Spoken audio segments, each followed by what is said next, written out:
This afternoon, we will have presentations from Mr. Kemraj Ramjatan, Member of Parliament, leader of the Alliance for Change, and also from Dr. Vince Adams, Executive Member.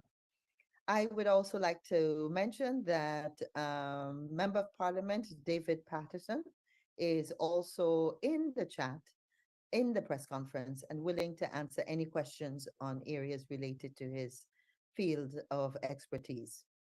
I would like to go immediately to Mr. Kemraj Ramjatan and his presentation on GITI. Thank you very much, Kathy, and a warm welcome to all the reporters who are on stream with us at this point in time. The AFC is doing a press release and the goings on with GYEITI. The AFC continues to urge that there be a release to the public of all large-scale mining contracts, and that the PPP's government non-transparency in this regard be condemned. Guyana as a country, nor her countrymen and women, will not benefit from such concealment, but only the corrupt few who are friends, family, and favorites of the PPP. Not only must transparency be a practice in this sector, but the scrutiny from especially the important Parliamentary Natural Resources Sectoral Committee. The AFC repeats that to date, this committee has not met since the installation of the government. In view of what is happening at GYEITI, since the removal of Dr. Rudy Jadupat, the PPP government has hardened its position to disassociate from the global body, not wanting to live by the high standard that global body sets. The fourth report of the GYEITI is due on 31st of December 2022. And from all appearances, that report is nowhere near completion by the new boss, Dr. Prem Mizir, and his team. To date, a proper independent administrator is still to be hired. Rather, the Minister of Natural Resources bypassed the multi-stakeholder group, which ought to have prepared and approved the terms of reference for the procurement of these independent administrator services. And instead, he appointed the services of the 2021 administrator without any open international tender process. This handpicking is a violation of EITI standards. The AFC fears that because of the complete inexperience and incapacity of Dr. Prem Mizir in this specialized area, Guyana is likely to be expelled for several violations by the international body, EITI. Dr. Mizir should tender his resignation or be fired, and every effort be made to reinstate the services of Dr. Jadupat, who successfully set up and made operational the local chapter GYEITI for the previous 3 years. Thank you very much.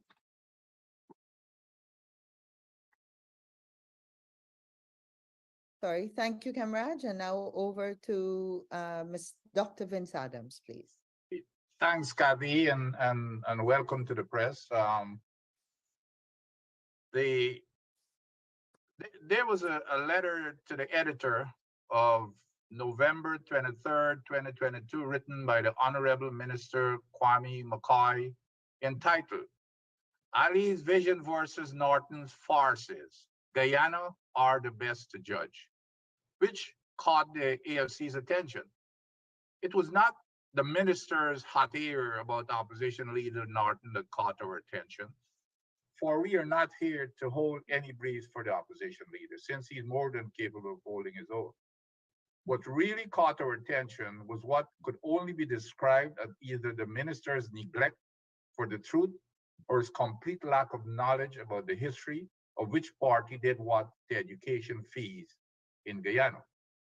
According to the Honorable Minister, and quote, The hopes of its citizens to the benefit from free university education by 2025 would be dashed against the exorbitant fees the APNU AFC introduced and plan to keep increasing.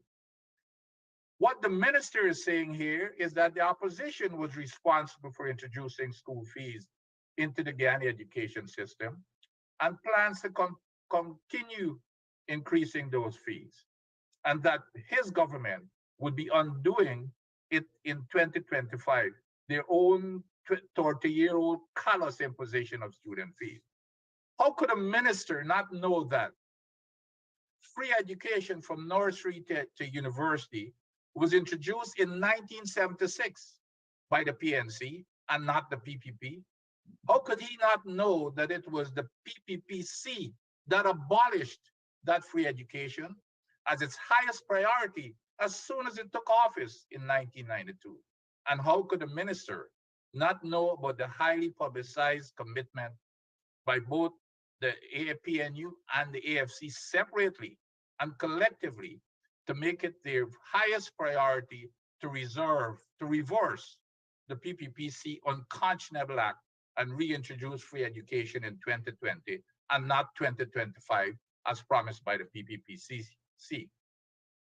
Since Minister McCoy appears to either have a fondness for flouting the truth or to be lacking the intellectual curiosity to ascertain knowledge of a subject matter before indulging in mindless utterances, the AFC would like to enlighten the Honorable Minister on a matter of history of who did what to education fees in Guyana by first inviting the minister to read the Guyana Chronicle article of August the 2nd, 2029, for we are absolutely certain that the minister has full faith and confidence in the credibility of the Guyana Chronicle.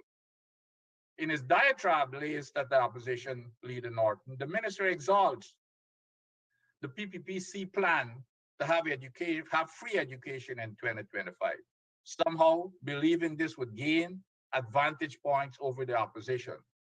But sadly for the minister, the August 2nd, 2019 Chronicle shattered his illusion by reporting that both APNU and AFC had made public statements of commitments to use the oil money to make free education from nursery to university its highest priority from the inception of its expected return to office in 2020, and not wait until 2025 as being thrown around here by the minister.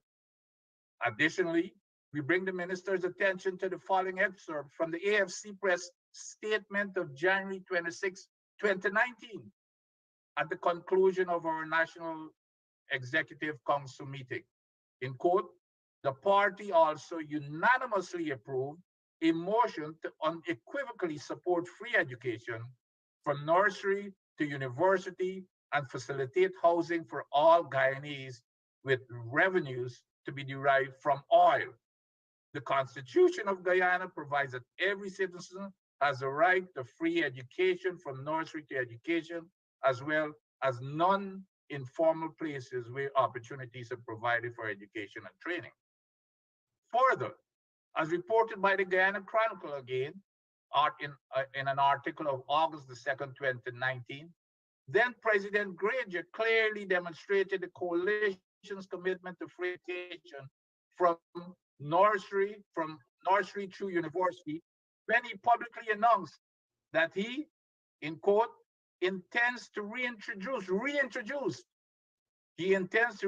free education from nursery to university from next year, which is 2020. It is my mission, which is, Mr. Granger, it is my mission to restore that right to free education in accordance with the injunction of our Constitution. Oil will produce profits, and those profits will go first and foremost into education, free education. The Chronicle continued itself. The Chronicle says, in quote, the PPP administration introduced fees for the University of Guyana on entering office in 1992, With the expected windfall from oil revenues, Guyana can more than afford to provide this good to all citizens. So the shameless attempt by the minister to fool the Guyanese people has been thrown flat in its face by the historical facts, which irrefutably show that it was the PNC that introduced free education in 1976, and it was the PPPC that dismantled it in 1992 as soon as the PPPC came into office. Also, it is crystal clear that it is both opposition parties, APNU and AFC, that have always been committed to free education starting in 2020, way ahead of the PPP now promise of 2025. To use the minister's own words, Guyanese are the best to judge. This is in a statement in his that is letter to the editor to about Mr. Norton. Again, Guyanese are the best to judge. Well, our Guyanese now have the facts, and as called upon by the minister, Mr. McCoy himself, let them judge the minister's words. That aside, now that we have the money, the AFC calls upon the PPPC government to follow the coalition's long-standing commitment to our people by undoing its unmerciful 30-year-old hardship of imposition of fees and implement free education from nursery to university right now, not 2025 as bandied around by the government. We have the money, which belongs to the people and must be spent for their benefits and not for the few friends and family of the government. It is indisputable that education is the foundation of the successful development of any country and the number one investment attractiveness of foreign direct investment. Guyana's oil may only last for about 20 to 25 years more.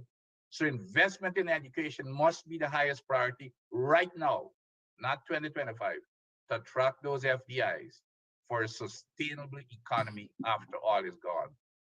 We call upon the PPC government to make education free from nursery to university right now, not 2025. Thank you. Thank you very much, Dr. Vince Adams. And now for my statement. The Alliance for Change says all Guyana grateful for Guyana showing at the International Court of Justice hearing. The Alliance for Change wishes to place on record its commendation and appreciation for the work of the Guyana team at the International Court of Justice, as arguments were recently presented at the landmark hearing of Guyana's case for a full and final determination of the controversy that has doggedly persisted for decades.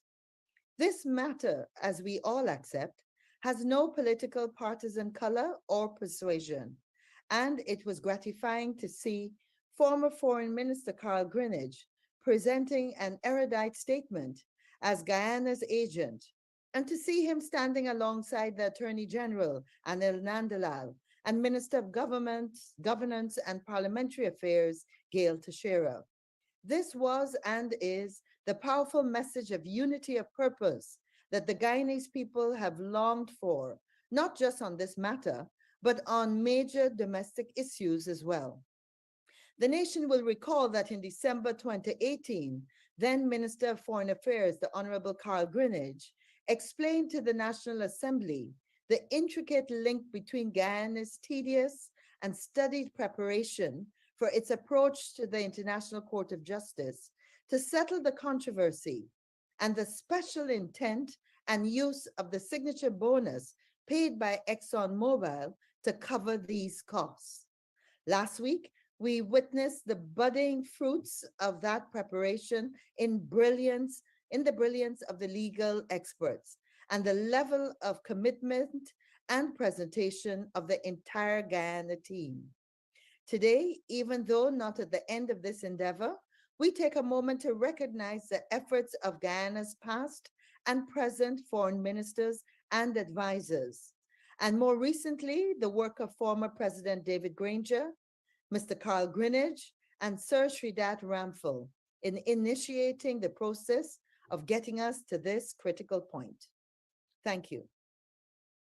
That has concluded our presentations for this press conference. And now I'll turn us over to our question and answer segment. Members of the media, you know the procedure. Please identify yourself and your organization, the organization you represent, and please use the raise hand feature. Thank you.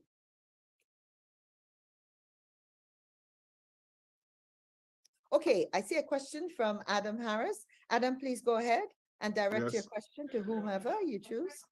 Yes, a very good day, everybody. This question is to Dr. Vince Adams. Yes, Dr. sir. Adams, the extractive industries, you say the extractive industry initiative body is without a leader, and it has been so for over a year. You also said that Guyana could be expelled. What are the implications of the expulsion? I think that was Kemraj who Yeah, I read that, and I want to say Sorry, that my voice sorry, is Kem. my voice is very distinctly different. here as long as I don't use some of Kem's, I hope you're not mistaking me for Kem. I don't use some of the I never said Them all fans- here, nothing. Them fancy words, no? No, sorry. It was you, Kem. I look back at my notes. Yeah, I'm look, sorry. the implications for an expulsion would be that foreign direct investments, when they look at the what you call the scoreboard as to which countries to come in, which countries are very transparent with their institutions of governance and the transparency in their record keeping in the various sectors, would find that Guyana is so opaque that they are not going to want to come. And what will come to Guyana will be corrupt kind of investors, not that which we would want to come to Guyana. That is one of the things that we know about when we had caused the setting up of the local chapter EITI. And we had to fight hard, as Vince would tell you, to get in our application and to pass so many things about the new standards we're going to set in relation to transparency in the mining sector, extractive industry sector. And that is why we managed to get through. And there were 3 very successful years under the stewardship of Dr. Jadupat, which, you know, the international body was recognizing and of course wanted us to continue. But when they knock off Jadupat, the PPP said that it has appointed Dr. Prem Mizir. And you know, Prem Mizir is a doctor, a PhD and so on, but not in these kinds of economic and or extractive industries areas. Plus he had no experience. And that is why I said that, you know, we don't know if he's working there yet. I understand there is tremendous fighting, some faction in the PPP saying, leave him there, and some saying that he must be fired. He has indicated, as far as we have learned, that he will resign because apparently he doesn't know a lot of the work that got to be done, what got to be done, and how it should be done. So we are all going to suffer. Let me just add to, since he mentioned the at least to the FDI part, Kemraj. There is no question that every country needs foreign direct investment. And as a matter of fact, there's a direct correlation between a country's development and FDI, foreign direct investment. I mean, you could go look at all of what we call the Asian miracles. And I just had the opportunity where in my past job with the US government, where we had to look at what other countries are doing and why they're advancing, etc., so as to keep America competitive. And we, as you recall, in the world economic crisis of 2008, we went back to the drawing board and we look at the textbooks. And if you read the traditional textbook, it's going to tell you it's infrastructure. You build and you're going to come. And that we found that to be false. And a good 2 examples were China and India. India, we are projecting India to become in the late 70s and 80s, India to become the next superpower because they had 10 times the infrastructure of China. And so we started asking the question. When we looked at it, it was the education that China had. When we look at the education system, education in China, the illiteracy rate was 9%. India was 39%, even though they had the best tertiary education. But the point is that, so the other thing we did, we rank what are the things that incentivize companies to come into your countries and invest. Number one was education. It wasn't infrastructure like we thought.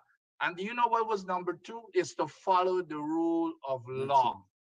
Follow the rule of law, which includes things like the corruption issues that Kemraj is talking about, and not being transparent and those type of things. Infrastructure, strangely enough, came in at number three. So I think, I spoke about the education, and this EITI stuff is very, very important too in terms of long-term investment in the country, because it comes under that second criteria, which is follow the rule of law to attract foreign direct investors. Thank you very much. And I think we have a question from Davina at Kaito News. Yes, good afternoon. My question is to Mr. Ramjatan, with regards to transparency and so on. Sir, as a lawyer, can you say what measures can be taken to ensure that these mining contracts are released? And can you say what the AFC is prepared to do in this regard? We wanted to get the parliamentary committee on what is it called? Natural Resources Sectoral Parliamentary Committee to start functioning. What we now understand is that the PPP do not want that parliamentary committee to function, because members therein has the power to subpoena, let's say, a premier to ask what contracts, mining contracts that you have that were sent to you for the report of from the various agencies, whether it is Mining Commission or wheresoever, the oil department or the oil unit of the government. They don't want that. We were hoping that that could be established and operationalized so that we can ask the questions in Parliament, because parliamentary questions must be answered. But they have locked it off. You cannot go to that sectoral committee to ask those questions. The other is to compel by subpoena, because the committees have powers to compel the head, let's say, Dr. Premizir, to come and indicate that, or the head of GGMC to come and say how much gold mining contracts and big scale ones you have granted, or how many oil concessions you have granted, and so on. That is not being done, and that was one of the methods we have. The others is that we're going to publicly state it here, because that is what politicians do. Let the public know how the PPP is secretively and in hidden, non-transparent forms doing it. And we would hope that reporters like you will carry it, as you have been doing, Davina, so that we can, get them and shame them, name them and shame them, name this government people who are hiding it and shame them. And that will also be tendered to the international community, the EITI international body, that this is what they're doing. I understand that the EITI international body has already indicated that there might be some violations. And that is why they're supposed to do the fourth report and get the multi-stakeholders committee and so on working, the group that is, so that they could come out by the 31st of December with it. Jadupat managed to come out with 3 reports for his 3 years, and it's all there on the website. But we ain't seen anything further, like no other contracts have been given. And that's a shame.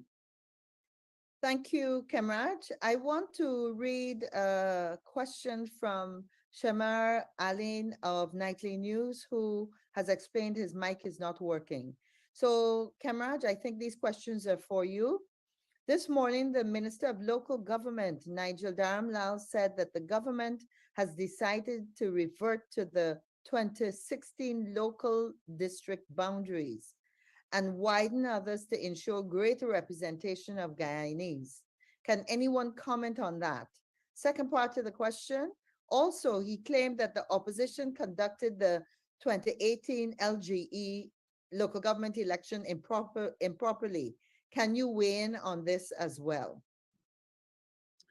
Well, this is what Nigel does. That's the fella that loves to distract from and divert attention of people.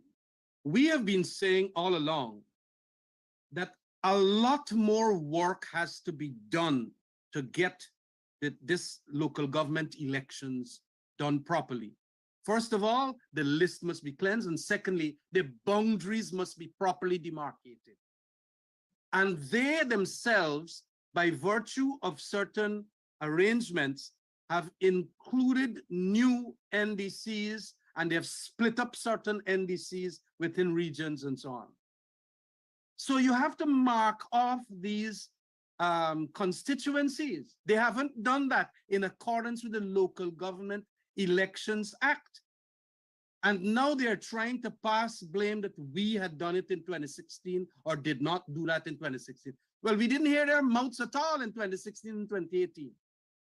But we now know that the list that is not there and that these constituencies have not been properly delineated. They're now trying to divert and distract by stating, well, what happened in 2016 and 2018? It is not what happened then. It is what is happening now. And that is my response to that question. It is all illegal and illegitimate what they're doing. I understand from certain independents that want to run. They are not so certain which constituency they're in. I remember inside of Delft Street here where I live, half of the houses on that side of the street, they are in a different constituency than half of the houses in this side of the street. So you got to understand that it got to be properly delineated, because you could put up a candidate that is from Delft Street thinking that he is in this constituency on the western side, when it is not so. And that is what we are saying. We haven't seen the report, but you get this minister who would now come out and say that, well, he got everything in our control. And in any event, the coalition had done badly in 2016 or 2018. And, you know, this is the nonsense we will get from him. But as I am saying, tremendous problems. It will all be bad. We would not know by nomination day where some of the candidates will come from. They will not know where the voters must come from. Because as I have said, our laws as it now exists has a residency requirement for local government elections. And what the Chief Justice had ruled on had to do with national and regional elections. But we got a certain section that says voters voting in the local government elections must be resident within the local governing area. Thank you, Kemraj. Members of the media, I don't see any other questions. Sorry, Kathy, I was muted. Can I add? Yes, please do. My Please apologies, do. I was trying to jump in. Yes, And just to say, this Guyana has to be the only country that in the, I don't know, where democracy is claimed to be exercised, that you would have a process that has started asking members to sign up. On November the 21st, individuals and groups were asked to submit their symbols if they want to participate. And yet after that date, then boundaries are being delineated. You know what I mean? These things here, as Kamara said, these things are done way before you actually start the formal process. By the November 21st starts a clock by which the elections should be held. David is breaking up, Kathy, please. I'm hearing him clearly, so it might be your internet, Kemraj. Yes. So leading up to the 2016 local government elections, all parties, scrutineers and everybody were physically, I can recall this, all the scrutineers, they were physically carried onto each and every constituency and shown where the boundaries are.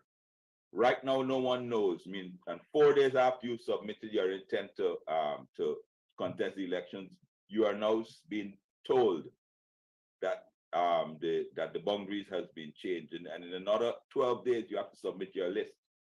So this is already becoming a farce. They have, I mean, GCOM can do better. GCOM is a constitutional body. I thought that GCOM would have said to the minister the right thing to do, that we've already started a process. We've already started delineating these things. We've already started identification of polling stations. It's improper at this stage to be changing boundaries. Unfortunately, it seems that GCOM has now gone very, very silent on anything to do with the running of a fair, free elections, including the scrutinization of the list and residency. And by the way, if I may also add very, very shortly here, I do not know if it's the minister that got to delineate these things. It's GCOM, as far as I could recall. Kamraj is quite correct. In the last thing, GCOM made recommendations to the minister based on the population. When they had the list, they based on the population size, and then exactly what Kamraj has mentioned in Delft Street. Because I can recall they were in certain villages and communities whereby family members lived on one side of the road, and there was objections by GCOM when they tried to split, say, a whole family. I could particularly remember Yeovil and those things like that. And GCOM adjusted the boundaries to ensure that communities stay as whole as they are. So it is strange that the ministers adjusting this without the advice of GCOM. The whole issue about the number of electors in a particular constituency.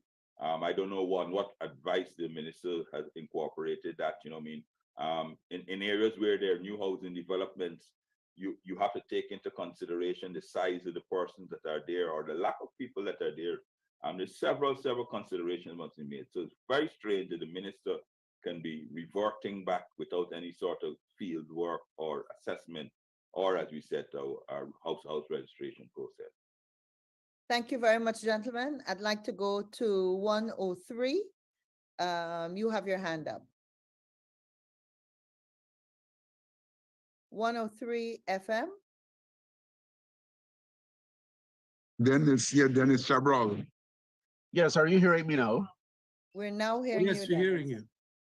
Thank you. Mr. Ramchadan or one of the other panelists, can you say whether indeed the adjustment to the boundaries was done in consultation with the public for the 2018 local government elections? Because this is the claim being made by Mr. Darren today.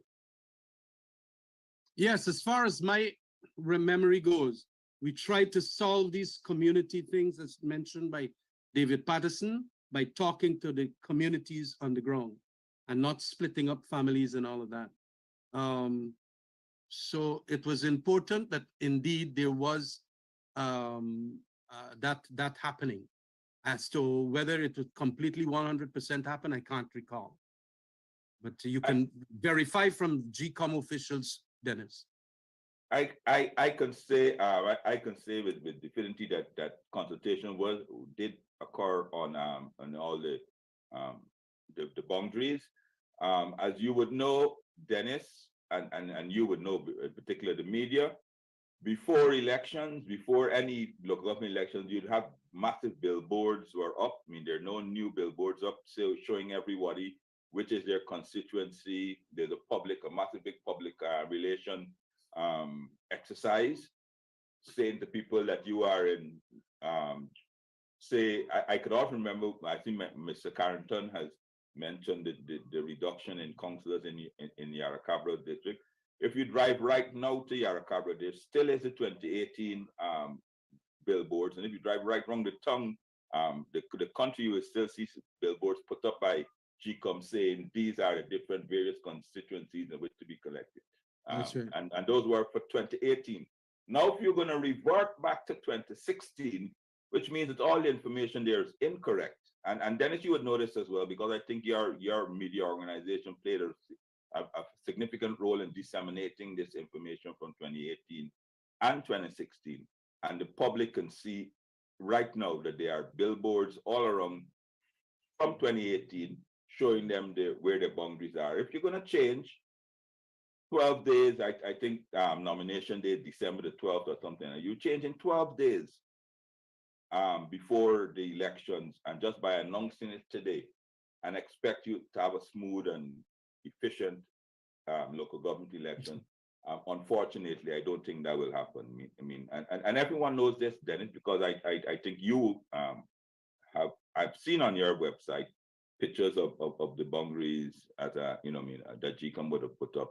There's absolutely no public relation whatsoever. And I don't know if they're going to do this in the next 12 days. So anybody with the right to contest and say Yarracabra, Guruni, with the adjusted the boundary will know in time. And you have to also remember that for somebody contesting a constituency, you have to get signatures from that constituency. You can your submission can be invalid if you have signatures not within that constituency. And if you don't really know what it is, and it's changed on the 25th of November, I can see there's a recipe for disaster. In the context of the last local government elections in 2018, to what extent does your party believe that the outcome really reflected the representativeness of the population as far as their ballot was concerned, in the context of internal migration from various parts of the country to other parts with large housing settlements?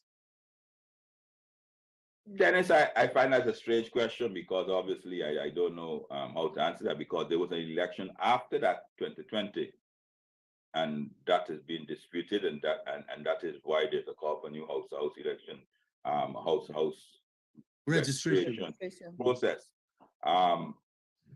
Obviously, unless you that is why we were asking for a new process, because if there's migration and so from 2017, but from 2020 to 2018, that should be reflected in the electoral roll. Thank I was you. specifically talking about internal migration. Yes, I understand. I understand exactly what you're saying. That if you lived in Lodge in 2020, you've now moved to East Coast, you should have you should be on the East Coast boundaries as opposed to Lodge boundaries and those things like that. And you go right back to our request for a new house process, which would absolutely and unequivocally define who lives where and who's in the country, who's alive and who's dead. Thank you, Mr. Patterson. I'd like to go straight to Divina, who has another question. Yes, thank you. We have a story in today's paper whereby British Petroleum was awarded a contract to market Guyana's oil. However, when we look at the bid submitted, the cost that they're looking to market that at is actually $0.00 US. We also saw another bid similar to this, but however, we're going to focus on BP since they're the ones they're the one that was submitted. They were the one that was selected to market the oil. I'm not sure whether Dr. Vincent Adams or Mr. Patterson would like to comment on this. I'm not sure if Dr. Adams can explain how this is so and how these people are going to benefit, because we haven't heard anything from the government as well as to how exactly these people are going to benefit from this transaction. So, so Vince, I would take the first step from the information I have. Yeah. And are you hearing me? Yeah. Yes. Yes, thank you very much. Thank you, Davina. Very good question. And it's something that has engaged us yesterday and today. So very, very topical. The details, and my first response is the details of these submissions and the background has to be made public. Now, the normal procedure for such marketing services, the company would normally either charge a commission on every barrel that one is sold. So you would have seen bids in there with persons were saying 4 US cents, 1 US cents per barrel. And obviously when they sell it, they collect that commission and then remit the rest to the government. Or they would have, as in the BP's bid, they would submit it, but they would be charging a fixed base fee. So therefore, obviously, those are the two known methods that would be that they would charge a big fee. So therefore, they say that we wouldn't charge you any thing on the oil, but we have a fixed fee of, I don't know, 100,000 whatever US per transaction. So it is vital that we for the information be provided, because no company works for free. And this is even more important because the government's release is saying that BP is not only marketing our oil, they'll be providing training and other and technical services as well. So obviously, all these services come at a fee. One of the issues that and EITI was mentioned, one of the issues that EITI, when we signed on to EITI, one of the Santiago principles is that all contracts, including marketing contracts, be made public.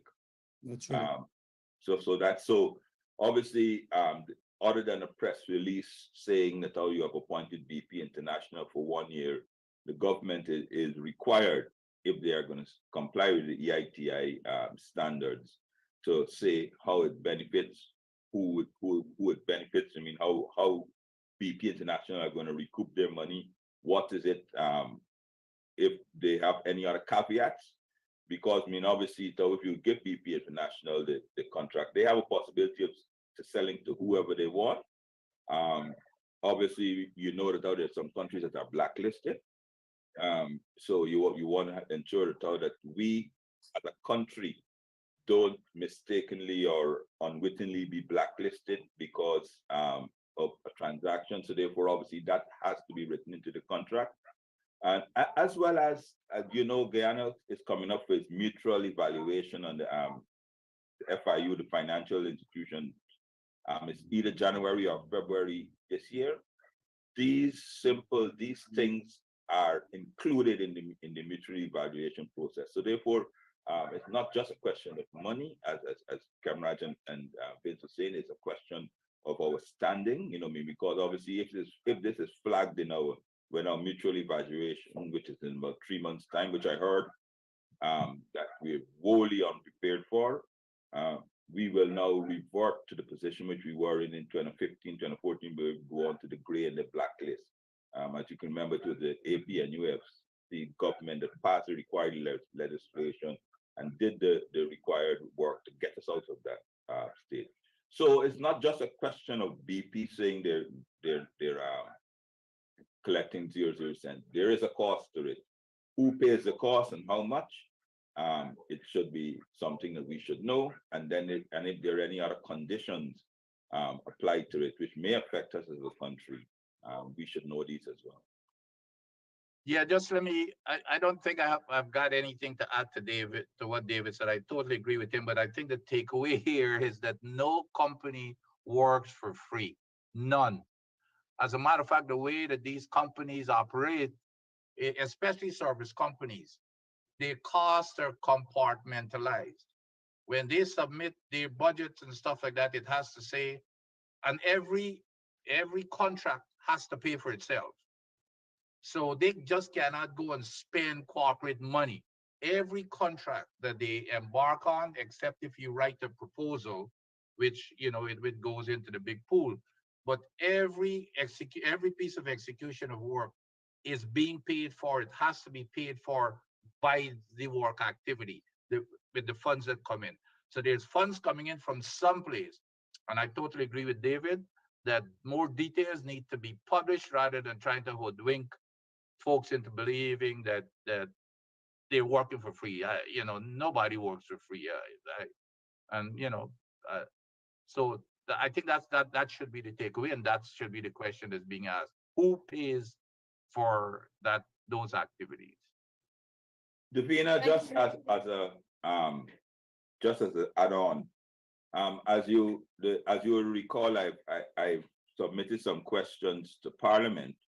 And one of the questions is for the release of the contract that the agreement that the government has signed with Exxon for the natural gas, because the Exxon CEO or country manager, or whatever the designation, has publicly stated that how they have reached an agreement with the government on the natural gas, bringing the pipeline to shore.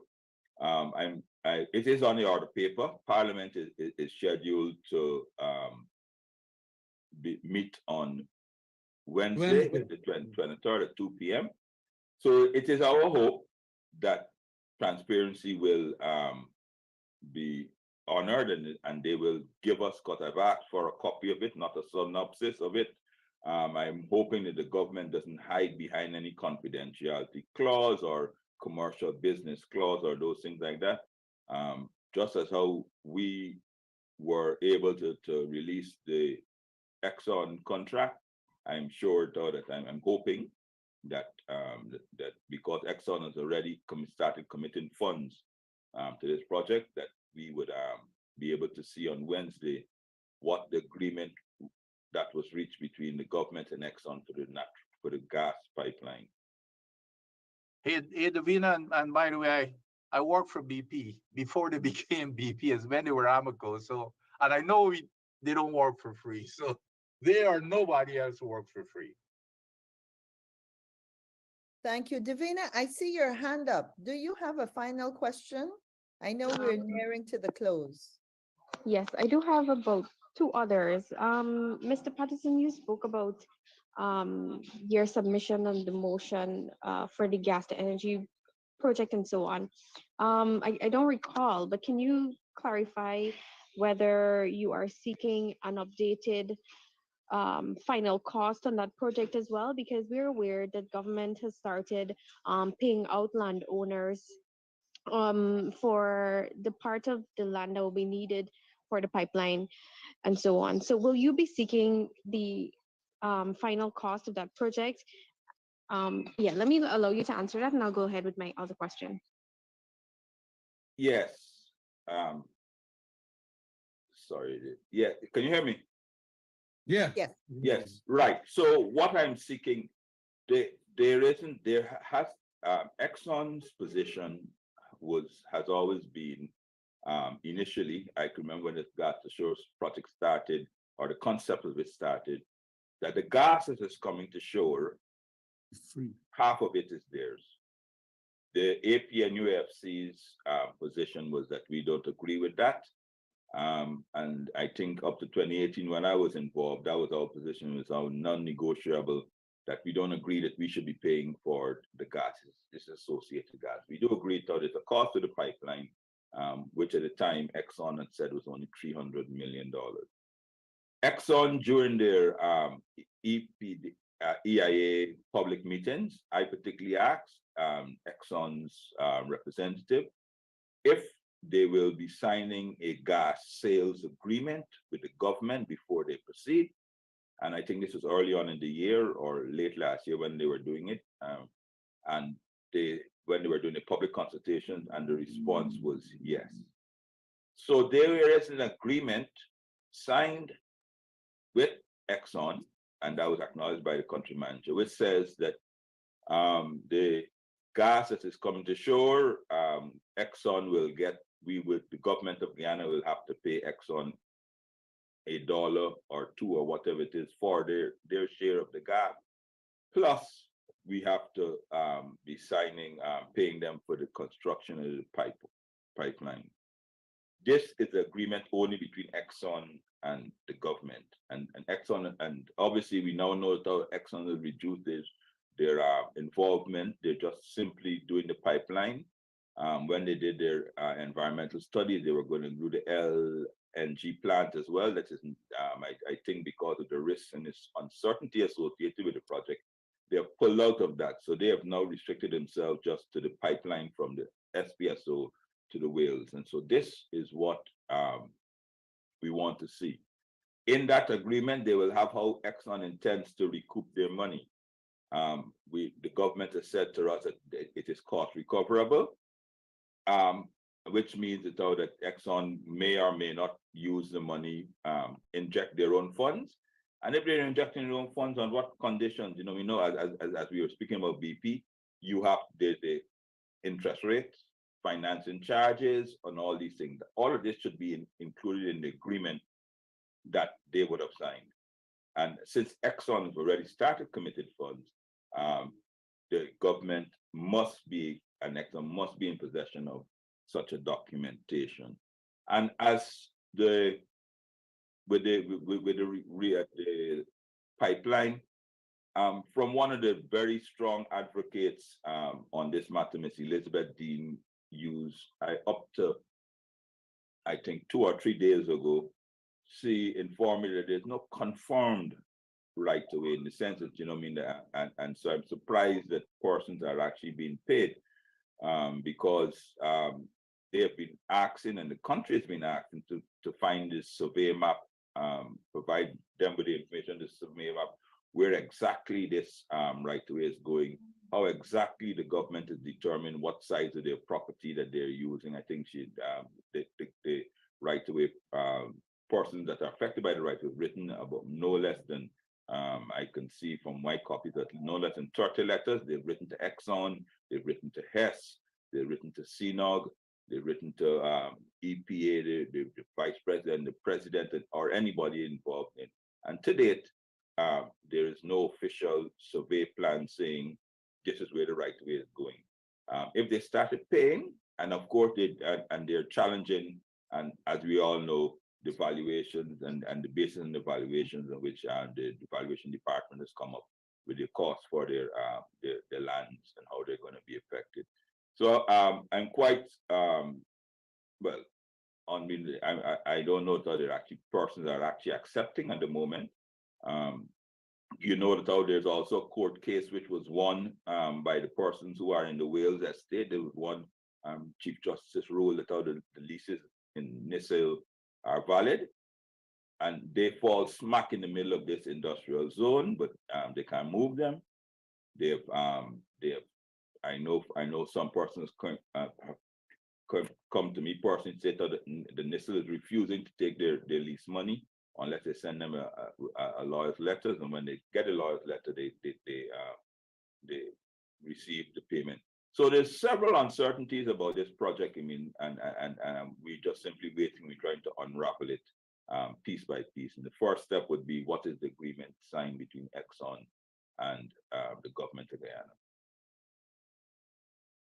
Thank you very much. I think at that point we can close our press conference. I know that I have Mr. one Ramzan- final question, if I can, please. Okay, Davina, Yeah, one Davina, go last ahead. quick question. Okay, thank you very much. Mr. Ramjatan, I believe this one is for you. A civil society organization, Our Wealth, Our Country, has called for culpable government officials to be punished, even imprisoned, based on the Auditor General's findings. Because we know over the years, persons have not been punished basically for misuse of or mishandling of state funds. So is this something that the AFC would support? Would you call for jail time of these actions and so on? Yeah, look, we have already, via that amendment we did to the Fiscal Management and Accountability Act, created in there for the abuse of procedures and whatever it is, there's at the very latter sections of that act, certain criminal law provisions. And we have indicated very heavy fines and also jail terms. Once there is egregious corruption by public officials or state officials or even ministers, why not? We have indicated that there should be fines and imprisonment terms, and they're Sir, already in law. Why hasn't this been happening? Well, it's because, as we know, that what transpires, especially in fraud matters. I was recently doing a fraud matter for a private company. And what happens is that the witnesses don't turn up. And you get, sometimes the witnesses change their story when you compel them to come to court. And there's some plenty of them say, I can't remember I saying what were they in the statement there. And then the case get fouled up as a result. And so that is why, because the criminal law has some very high standards, and the burden is always on the prosecutor to prove. The accused don't have to do anything. And that is the position. It is sometimes extraordinarily difficult. And fraud is, of course, very, very complex and complicated. And especially if you don't have the foundation, witness testimony, and so on, you really can't prove it. Okay, thank you very much. Davina, thank you for your last question. Members of the media, thank you for joining us this afternoon. And to my AFC colleagues and presenters, thank you also for joining us. We want to close by making a very special appeal to the citizens of Guyana, especially the men, to raise consciousness when it comes to us as a nation having to prevent the large scourge we're seeing in gender-based violence and the continued loss of females, of our women, to high levels of domestic abuse. Today, we are looking at issues of gender violence and speaking out against that. And of course, we continue to have several accidents every day on our roads. And as members in the Alliance for Change, we ask you all to be safe and to be considerate and to be patient and to send that message out to all Guyanese. Thank you for joining us. Have a safe and productive weekend. Thank you. Thank you very much. Thank you. All right, thank you. Good afternoon. Good afternoon.